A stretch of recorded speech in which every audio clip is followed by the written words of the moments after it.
PlayStation State of Play happened yesterday. It was another show. Let's talk about it.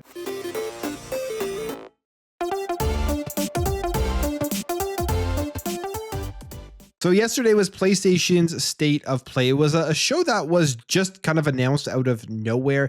There was a bit of a rumor that something was going to happen, but then they came out, announced that a State of Play was happening the next day, and we've now seen exactly what PlayStation did have to show off. This is, I guess, their big summer showcase that they were going to be throwing into here with Summer Games Fest, unless they do have another big one going forward. We know that from this showcase, a deeper dive into Ghost of Yote will be happening in July, so I wouldn't expect anything else other than that in the next few months from what PlayStation is going to show off. But they showed off a lot of games, not really very much from first-party PlayStation besides the tease of Ghost of Yote for the deeper dive gameplay in July.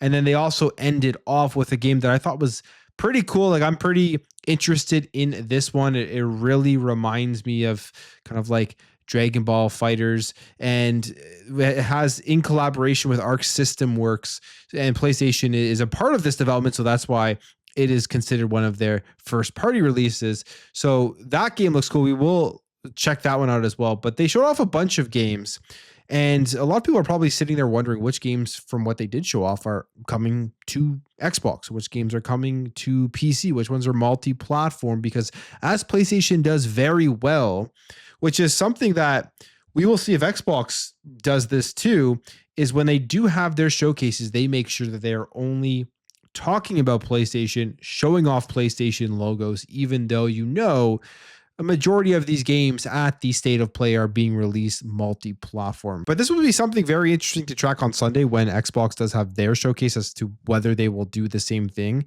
or will they just be straightforward and very transparent right away when they show off games as to where they are releasing. I think from a marketing perspective and just from a brand identity perspective, even if you're putting games onto the other platforms, the way PlayStation does it is the much smarter way to do it. It is the way that Xbox should do it as well, because the amount of people that do walk away from these showcases and think that third-party games are exclusives and locked to one platform is pretty mind-boggling. Unless you're actually really tuned into the industry, there are many people that will see some of these trailers, only see the PlayStation logo on it, and think that their games are only coming out on PlayStation. But let's quickly take a look here at the stuff that they did show off. There's everything that was announced. Start off with some of the big hitters here. This game looks absolutely phenomenal. This is IO Interactive's James Bond game that they have been working on, 007 First Light. It was a 3-minute or so trailer, and there isn't very much gameplay in it, but there is gameplay in it. You can cut through some of the cutscenes and you can see kind of some of the gunplay, the driving, the action and stuff. And I think this game is going to be so good. They finally showed it off, and we are going to be seeing more about this game at Summer Games Fest, as they do announce here at the end of the trailer. Then we jump down here to a console exclusive PS5 game. It will also be on PC, but you see they put PlayStation Studios right there up front, and that is Marvel Token Fighting Souls from Arc System Works, who make phenomenal fighting games.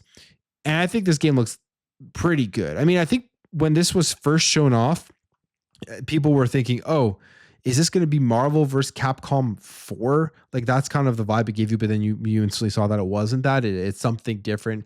Marvel characters, Marvel Universe, 4v4 tag fighting game. Graphically looks stunning. Arc System Works always does a great job with their fighting. And like I said, this really does remind me of Dragon Ball Fighters with Marvel characters. I think this game is going to do very well. I'm absolutely going to be playing this one. Probably will end up checking it out on PC itself. So yeah, it looks great. This is one of the exclusives that they showed off. And this was the last game that was at the showcase that they showed off that. And then they went into how this game actually came to fruition. Interesting story there. Silent Hill F, they revealed the dates and some more footage for this game. We've kind of already seen this one. This is going to be releasing here on September 25th, 2025. Yes, I'm older than 17, so I can watch this trailer. But yeah, they showed off this. It looks decent. I don't know. I don't know if I'm going to play this one. I don't have the stomach sometimes for some of these horror games anymore as I'm getting older, but I will be checking out the next Resident Evil game because I do love that series. Final Fantasy Tactics, the Ivalice Chronicles. This was a rumor. We talked about this in yesterday's show, and it's here. They showed it off. There's some cool upgrades here, full voice acting, upgraded graphics and stuff, and you get access to both the old Final Fantasy Tactics and then the new enhanced version of the game. Very excited for this one. I will definitely be playing it. It comes out this year as well, September 30th, 2025. There's also a pretty cool collector's edition and stuff for it. So I love these games. I love tactic styles of games. So this looks awesome. Very happy this one is actually coming out. And this rumor did come true. Neo 3 was revealed. So if you're a Neo fan, you're going to be able to jump into the next one here with a early 2026 release. I've never been a huge Neo guy. I played, I believe, the first one, didn't finish it, didn't get into Neo 2. So I probably won't check this one out, but it does look pretty cool. If you're a Team Ninja person, you're a Team Ninja fan, you're probably really excited for Neo 3 here, as the aesthetic of it and the gameplay looks like it is a ton of fun. Metal Gear Solid Delta, we've seen this game so many times. I don't really need to watch this one, but this one we know is coming out in August. We've seen so many trailers of this Xbox showcase. Now here at the PlayStation showcase, it's just kind of been almost oversaturated in videos, but I'm sure people who are looking forward to it are pretty pumped for it. Again, they showed Ghost of Yote, but very, very minimal. And they really just said that there's going to be a deep dive trailer in July, a deep dive gameplay trailer. And this game is releasing in October. Astrobot got some new levels. They started off the show with Luminous, Arise. If you've never played Luminous, they're fun games. They're very cool. The music, you get into like a groove. They're very, very cool games. I feel like starting the show with this one, let me know in the comments what you guys think, but I feel like a lot of people were kind of underwhelmed when they're starting with this one because it's just like a puzzle style of game, a Tetris style game. But yeah, Luminous is a great series. If you've never checked them out, I would recommend trying it out if you like puzzles, Tetris, music, all that mixed into one. So very, very cool with that one. Pragmata remerges. I don't know how I felt about this one. I just not that excited for it. I'll be honest. This was coming out in 2026. They showed off the gameplay, or at least a tiny snippets of gameplay, a bit of action, a bit of moving around. You're like an AI on this guy's back, I believe. I don't know. This is not that exciting to me. I don't know if I'm going to be picking this one up and playing it day one. It gave me like Kojima vibes. It gave me like Death Stranding vibes. But the kicker here is it's Capcom. And Capcom really doesn't miss very often. So I have a feeling that this will still end up being good. I don't know. I'm just not that crazy about it. Thief is back with PSVR 2. They actually are still supporting PSVR 2 by making games for it, which is okay. That's cool for people who have that. We got Suda51's next game here from Grasshopper Manufacturers. Romeo is Dead. So wild game. Like, this looks absolutely wild. I want to play this. I love these styles of games. They're just over the top craziness, action. This game looks super cool. I'm actually very excited here for Grasshopper Manufacturers, Romeo's, and of course Suda51 as well. So awesome stuff there. And you can see here at the end, they just show it off here. Created by Suda51 and Ren Yamazaki. So awesome stuff there. Mortal Kombat Legacy Collection was shown off, where they're basically giving you that same style of collection you're getting with the Capcom collections. I feel like they're looking at that and seeing how successful those potentially can be. Although I don't know what the crazy sales were on those, but the hype for them were very high. They put this collection out. You're getting everything. You're getting old games. You're getting rollback netcode, online play, and you get back into the legacy of Mortal Kombat, which is pretty cool. They announced a first ever PlayStation fight stick, which makes sense simply because they now own Evo, and PlayStation is getting into the fighting game world very big.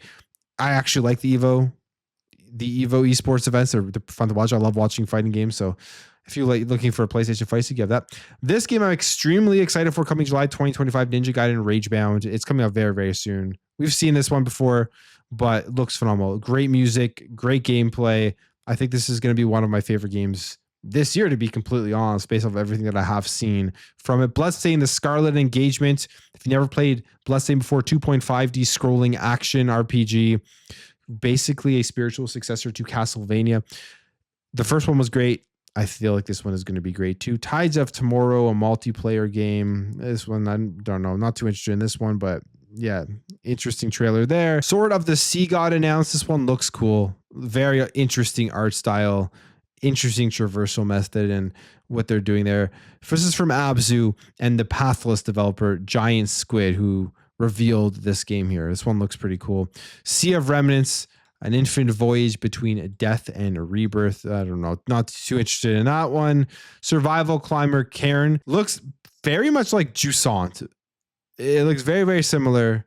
You're climbing up mountains, you're climbing, rock climbing and stuff, and almost looks identical. Digimon Storytime Stranger gameplay trailer was revealed. I haven't been into the Digimon universe since I was a kid, so I don't know too much about this one. Everybody's Golf Hot Shots got shown off. Baby Steps got shown off.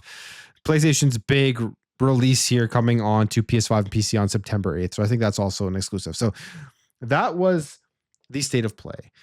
And if you didn't watch it, I just gave you a quick summary of it. But I thought it was okay from a games perspective. Like, there are a handful of games here that I am absolutely interested in checking out and playing. We've seen more gameplay of them. The funny thing is, a lot of the games that they did show off, we've already seen gameplay trailers for them. So it was really nothing new. There wasn't anything big announced here, unless you consider that Marvel fighting game a massive announcement. But a lot of people, I think, were disappointed as that being the last game that they showed off at the state of play. People are still sitting there waiting for Wolverine.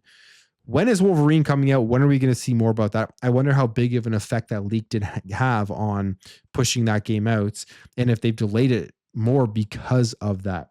But if you're sitting there on Xbox and you're wondering, which ones of these games do I get to play?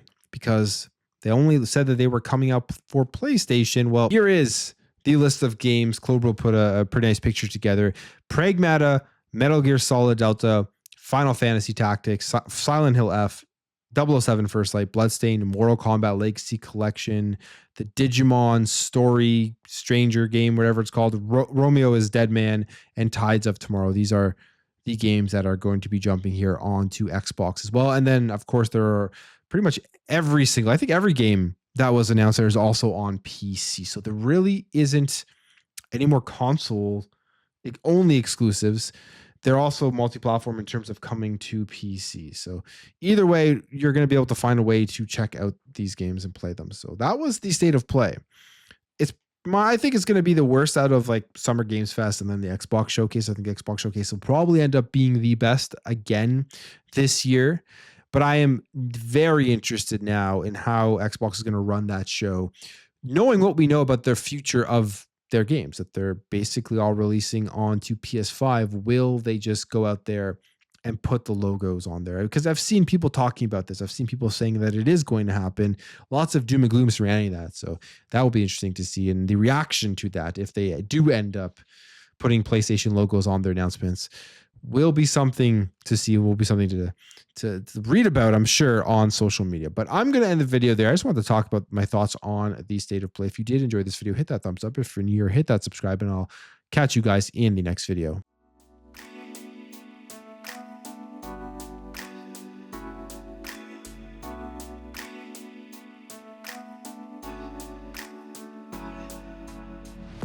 Bye.